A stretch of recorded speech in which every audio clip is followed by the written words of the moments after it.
ભાદરવા સુદ પૂર્ણિમાએ ચંદ્રગ્રહણ ભારતમાં દેખાવાનું હોવાથી શ્રી રણછોડરાય મંદિરના સમયમાં ફેરફાર કરવામાં આવ્યો.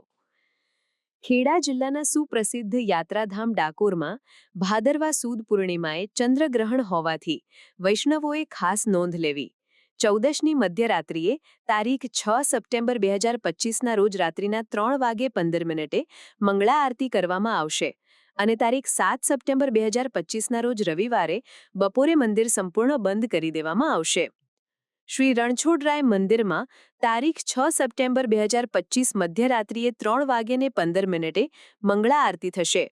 3:15 થી 4:30 વાગ્યા સુધી દર્શન ખુલ્લા રહેશે. 5 થી 6:30 વાગ્યા સુધી દર્શન ખુલ્લા રહેશે. 7 થી 10 વાગ્યા સુધી દર્શન ખુલ્લા રહેશે. 10:20 ઉસ્થાપન આરતી થશે. 10:20 થી 12 વાગ્યા સુધી દર્શન ખુલ્લા રહેશે.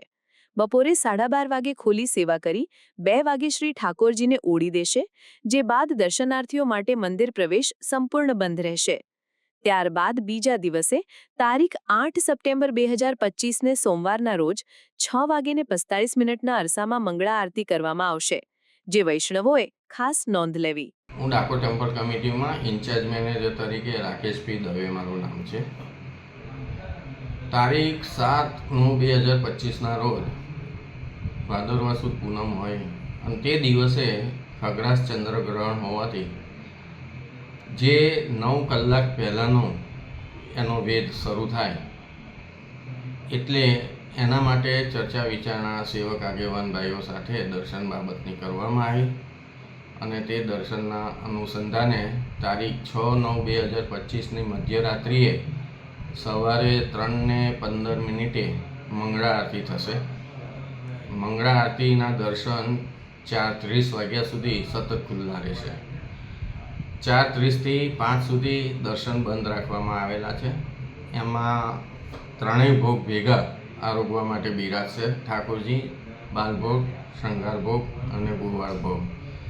હવે 5 થી 6:30 સુધી આ દર્શનના સમય ખુલ્લા રહેશે. 6:30 થી 7 સુધી ઠાકોરજી રાજભોગ આરોગવા માટે બિરાજમાન થઈ જશે. 7 થી 10 વાગ્યા સુધી સતત દર્શન ખુલ્લા રહેશે. 10 થી 10:10 સુધી દર્શન બંધ રહેશે. 10:20 ઉત્થાપન આરતી થશે અને 10:20 થી 12 સુધી સતત દર્શન ખુલ્લા રહેશે. 12 થી 12:30 સુધી દર્શન બંધ રહેશે અને 12:30 થી ખુલ્યા બાદ બપોરના 2 વાગ્યા સુધી દર્શન સતત ખુલ્લા રહેશે. 2 વાગે શ્રી ઠાકોરજી પોઢી જશે. મંદિર સંપૂર્ણ રીતે બંધ કરી દેવામાં આવશે. વૈષ્ણવનો મંદિર પ્રવેશ પણ બંધ રાખવામાં આવશે અને બીજે દિવસે 8/9/2025ના રોજ શ્રી ઠાકોરજીની મંગળા આરતીનો સમય સવારના 6:45 વાગ્યાનો રહેશે. આ દર્શનના સમય નક્કી થયેલા છે, તે મુજબ અમલ કરવામાં આવશે.